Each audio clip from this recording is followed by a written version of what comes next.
What's up guys, it's Graphic Phoenix back with another video today, and today we have a budget build Vivarium for you guys. This is going to be a video for you guys that might not want to spend crazy amounts of money on a Vivarium build. This is going to be a full Vivarium build with the tank, the lights, everything included for under $200. That's not including your frogs. You can spend anything from $30 or $60 a frog all the way up to $200 or $400 a frog. So this is just going to be for the Vivarium itself. I hope you guys enjoy the video. Let's get into it. With that being said, I'm going to go over the basics of what you're going to need for Vivarium.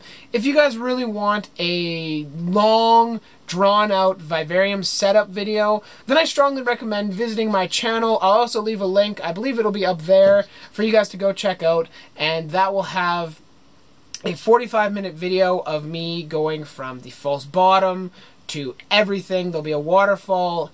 Everything's in that video. It's a long video for you guys to enjoy and kind of learn why I'm doing certain things and why I might not be doing other things.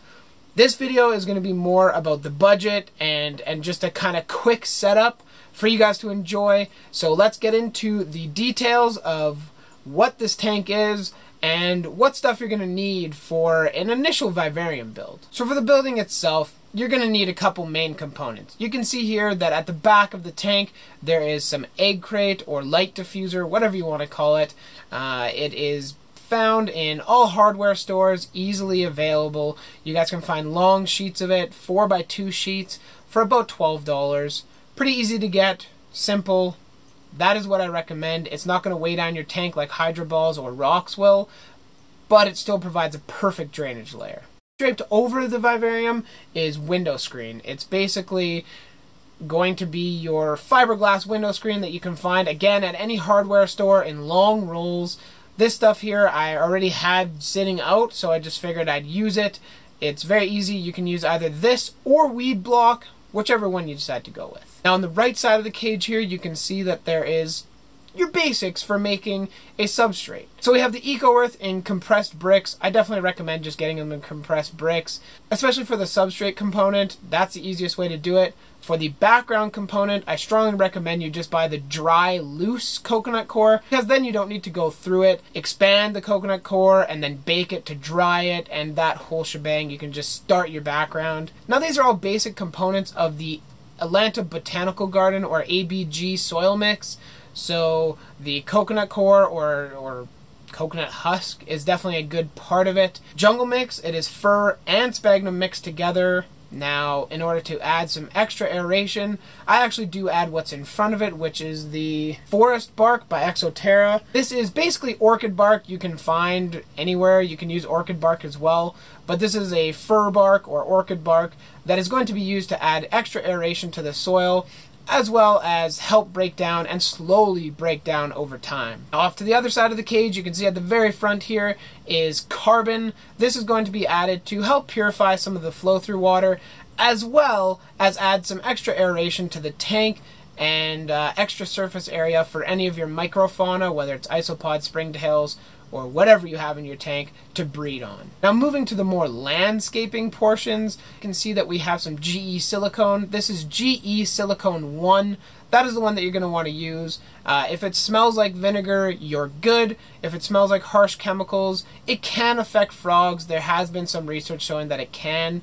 I personally have never experienced it, but I just decided to play it on the safe side anyway, so that's what I recommend you do as well.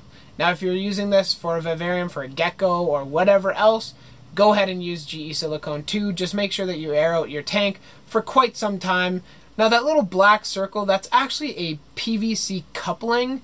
That is going to be used to support the false bottom that we are creating with that egg crate and mesh.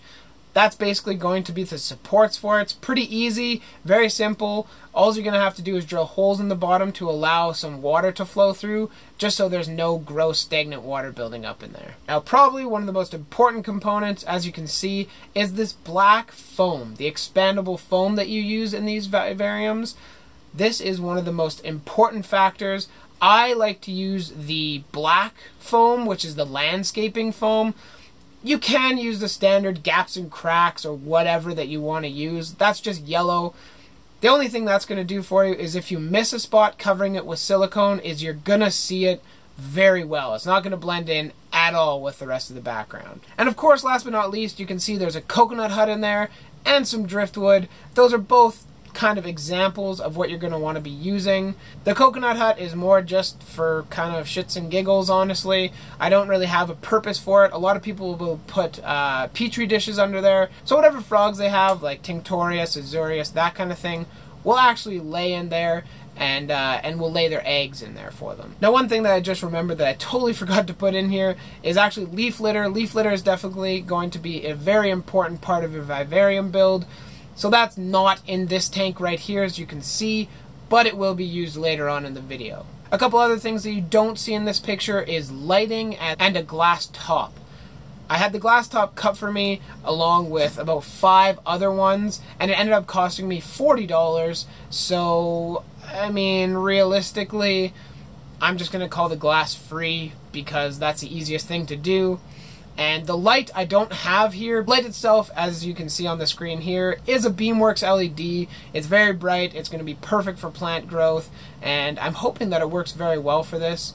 In the meantime, it will be using a Phoenix LED Planted Plus 24/7 LED fixture for this tank. It's the same one that, if you actually go watch that other video that I mentioned, is on top of the big 18x18x24 build that I did. So that's enough rambling from me. I hope this gives you some information on what's going to go into this build, and the next part of this video is just going to be me going to work and building this tank. So let's get into it. First thing is preparing the standoffs. Now, to do that, I will drill 4 holes in each standoff, which right after drilling the holes, I actually cut the rest away with a razor blade. After using the razor blade, you'll then use silicone to adhere them into the tank and prevent them from shifting or moving from your desired locations while moving the tank around. And once those are in, you are ready to make the false bottom. Right here I'm demonstrating cutting the egg crate. It's pretty easy, not real hard. You can use anything, scissors, wire cutters, really whatever you want.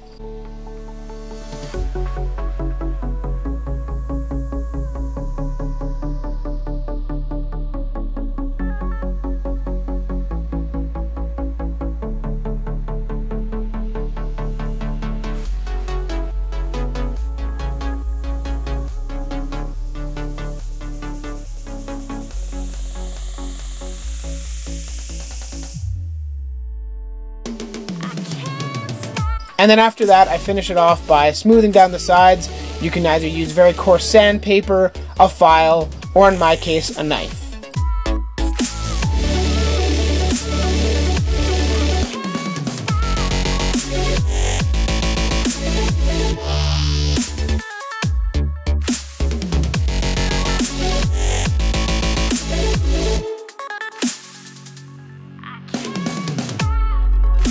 Once you have all the pieces cut out and ready to attach, you're actually going to be attaching it using zip ties. These are used to hold all the pieces together.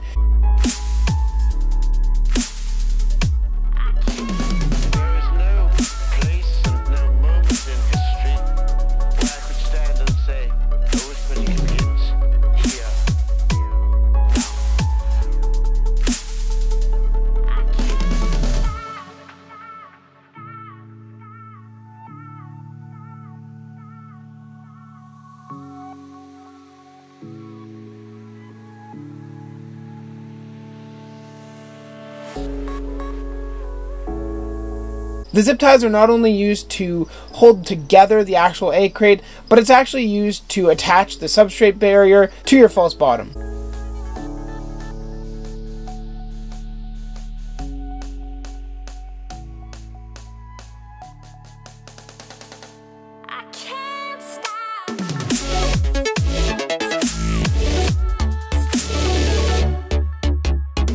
Once everything is all assembled, you'll end up with something looking a little bit like this. Once that is ready, place it into the tank, and now you're ready for the fun part, the background.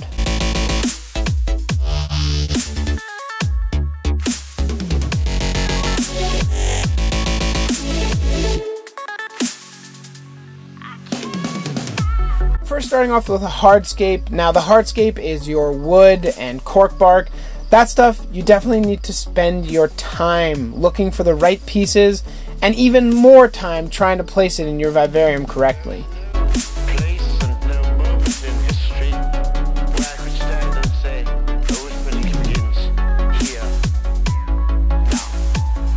Now before starting to foam, make sure you have your driftwood secured so that during the foaming it doesn't expand and push it away. In my case, I'm just using electrical tape. You can use string, you can use tape, you can use whatever. Just make sure it's sturdy and is not going to be pushed around.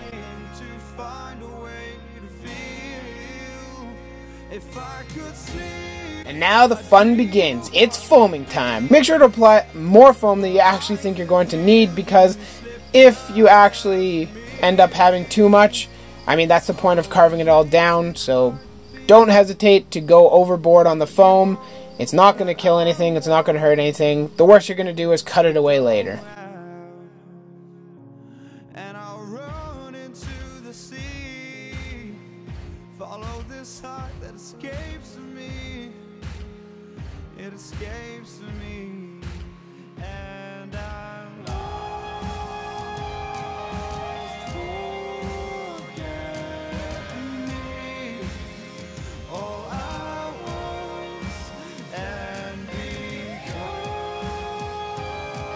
Once the foam is cured for about 24 hours, you're ready to cut it. For carving my background, I used a Kershaw knife as well as several razor blades. They have to be sharp, otherwise it's going to be a pain in the butt to carve. You can also use kitchen knives, large serrated blades, or any other pocket knives that you might have lying around. There's really not all that much to say about this, except make sure that you carve every single square inch in the tank. This will allow for the silicone to adhere properly.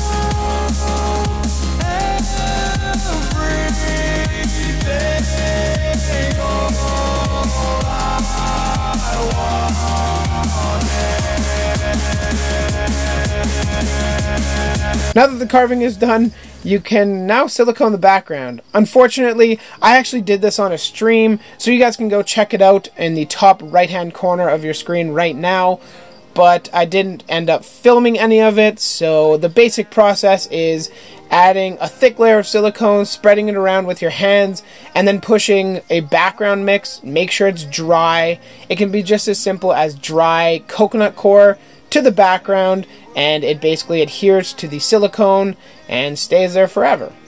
Now once you've finished building your background with the silicone, the foam, the background mix, letting it cure, mine's been sitting there for about 3 days, so 72 hours. Now we're ready to start filling the tank. So this is what you see in front of you now, is what we're going to be filling the substrate with. So we have activated carbon, we have the Eco Earth, we have cocoa husk, we have forest bark, we have jungle mix, and just off to the left of the carbon we have some leftover fluval fluorite. So basically what that's going to do is just add some nutrients to the soil. You don't necessarily need it, it's just something that's kind of nice to have. I have it lying around, so I figured I might as well use some of it. It'll also provide some root space, it'll provide aeration, it'll just be overall healthy for the soil. So the first thing that you're going to see me do right now is actually expand the coconut fiber and the coconut husk. So this is definitely a crucial step. Obviously you don't want a solid brick of material going in your tank. I'm going to be using about a half brick of coconut husk, a full brick of Eco Earth, about 1 to 2 parts jungle mix, another 1.5 to 2 parts forest bark, the whole tub of carbon, and the little bit of fluval fluorite that I have sitting there, all in this mix, and we'll see how much it makes for the tank. So let's get on with it.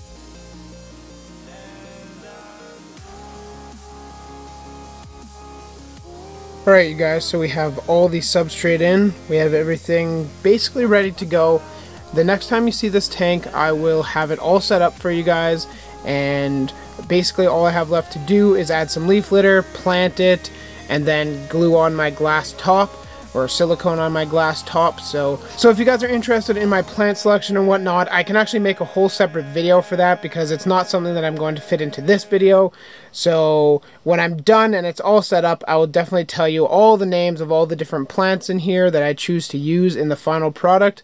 But until then, if you're interested in seeing that video, make sure you subscribe to my channel, and we'll get back to you right after everything's all set up. And that does it.